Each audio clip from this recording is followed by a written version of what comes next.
Jangan sampai kita tertawa-tertawa hari ini, besok di alam wusono kita jungkir balik kesulitan. Bahkan dalam agama kan alam wusono, alam akhirat ini kan yang lebih hakiki. Cokro Manggilingan.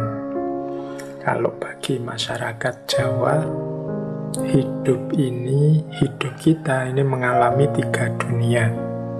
Yang pertama alam purwo, yang kedua alam madya, dan yang ketiga alam wusono.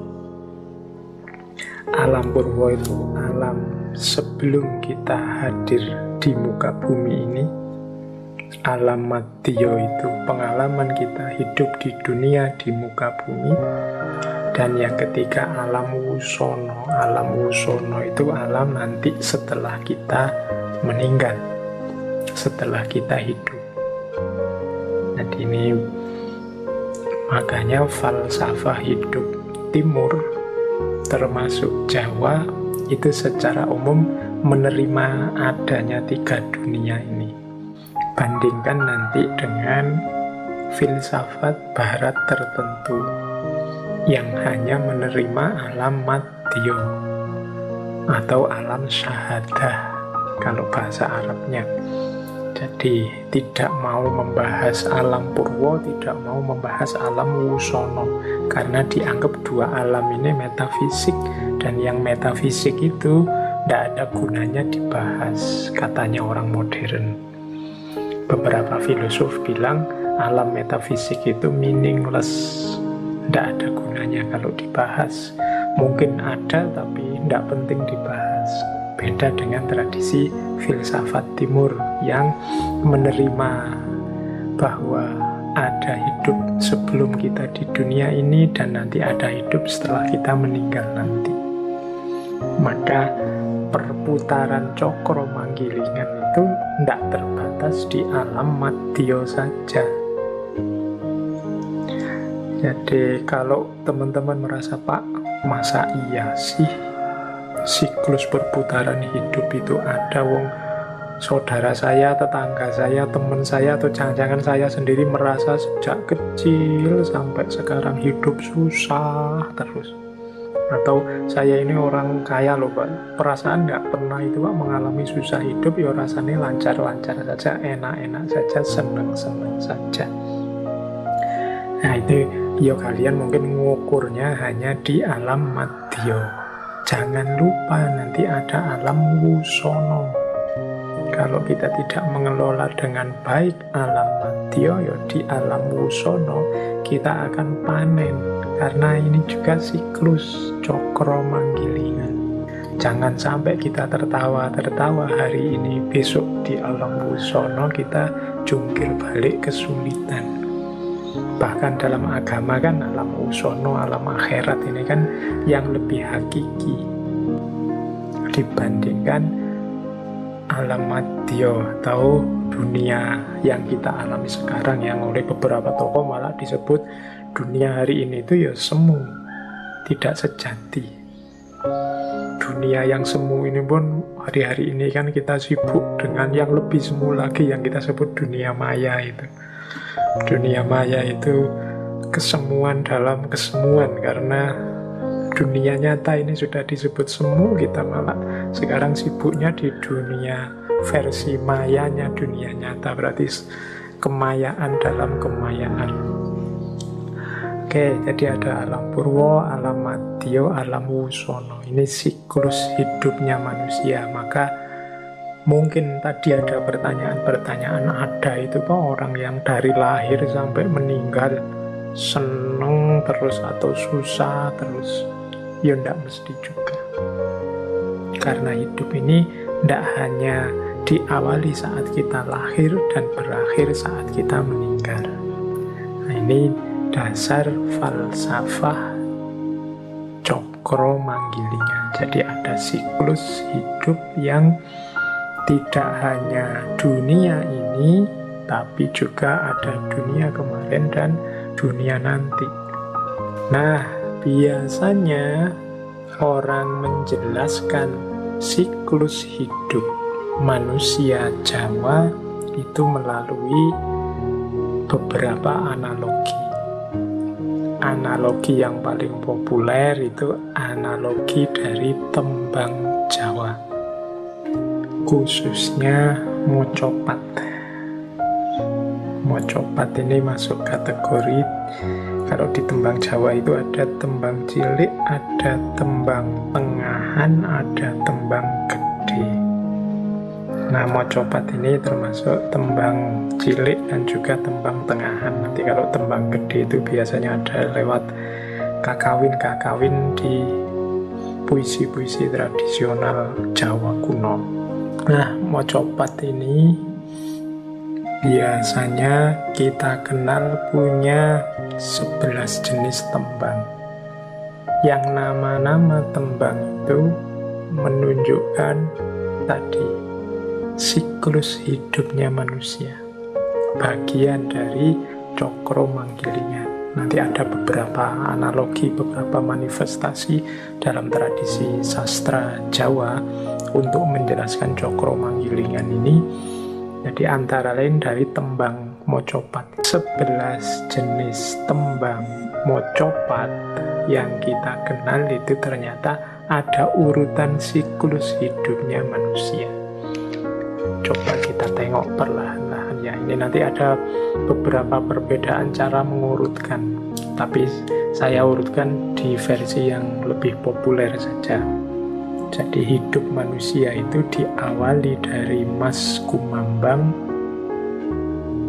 kemudian Mijil, kemudian Sinom, kemudian Kinanti, kemudian Asmorondono, kemudian Gambuh, Dandanggulo, Durmo, Pangkur, Megatruh, dan Pucung. Yang paling awal hidup manusia itu Mas Kumambang.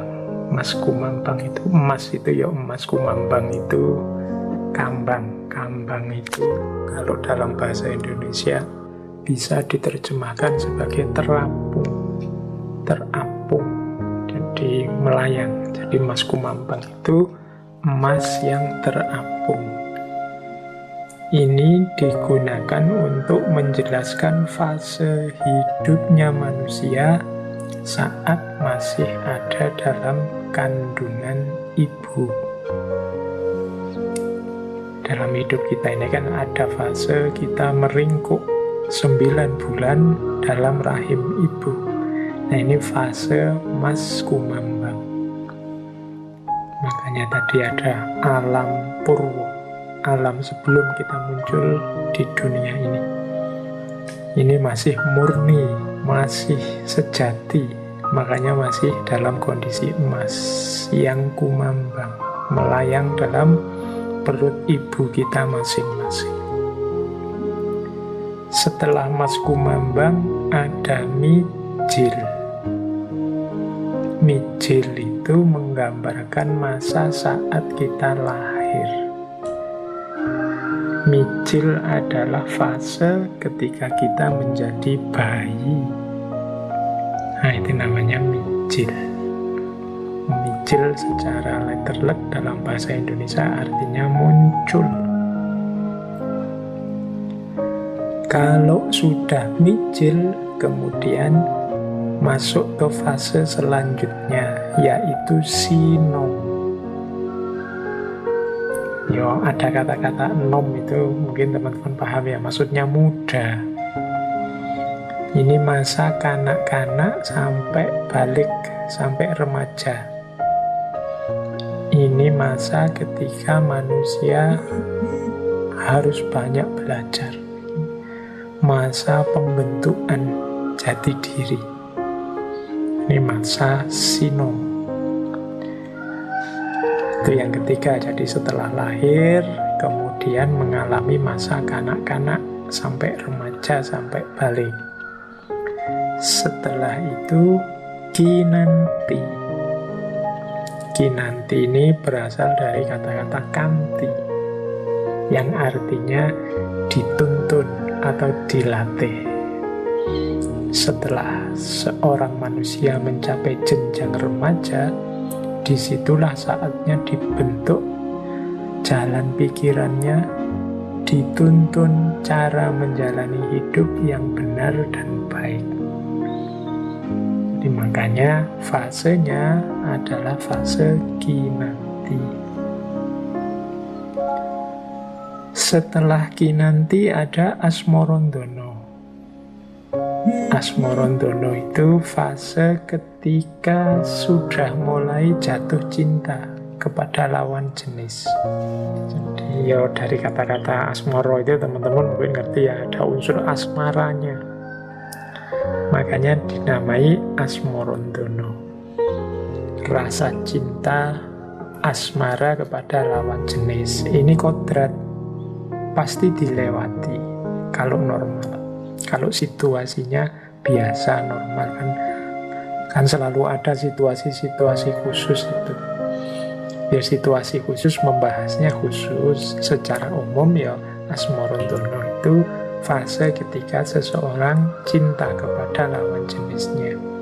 Kadang-kadang ngaji itu ya kita ngomongnya kan untuk umum, tema kebaikan, tema kebenaran yang umumnya wajarnya. Setelah jatuh cinta di asmorondono ada gambuh.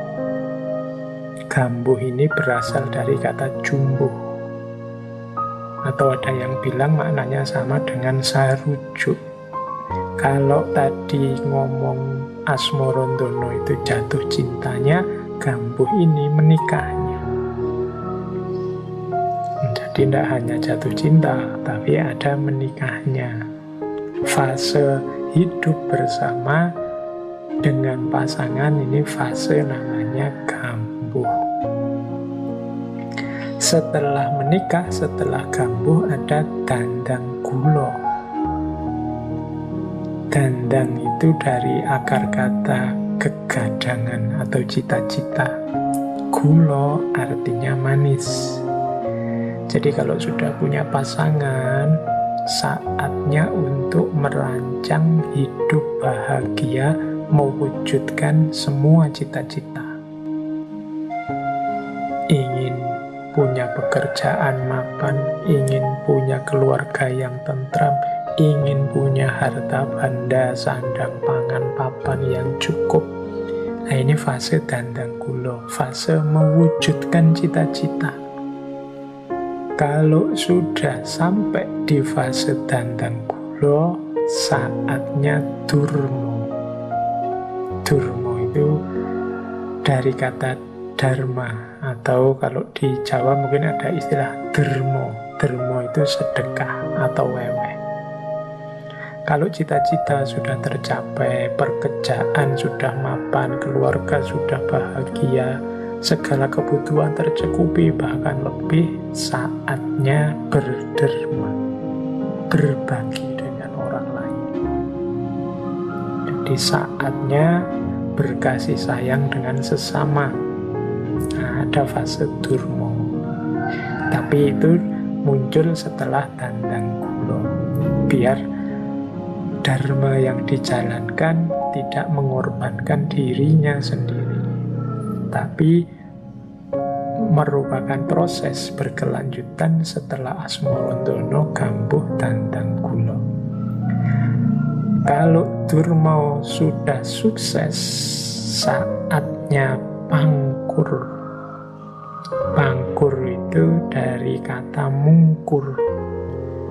Nah, ini kesadaran untuk membersihkan diri, kesadaran untuk lebih dalam ke arah spiritual, tidak lagi sibuk dengan dunia. Jadi saatnya mungkur dari dunia. Ini fase pangkur. Jangan berhenti di dandang gulo dan hal-hal yang duniawi saja. Kalau memang sudah saatnya, harus siap mungkur sebelum terlambat.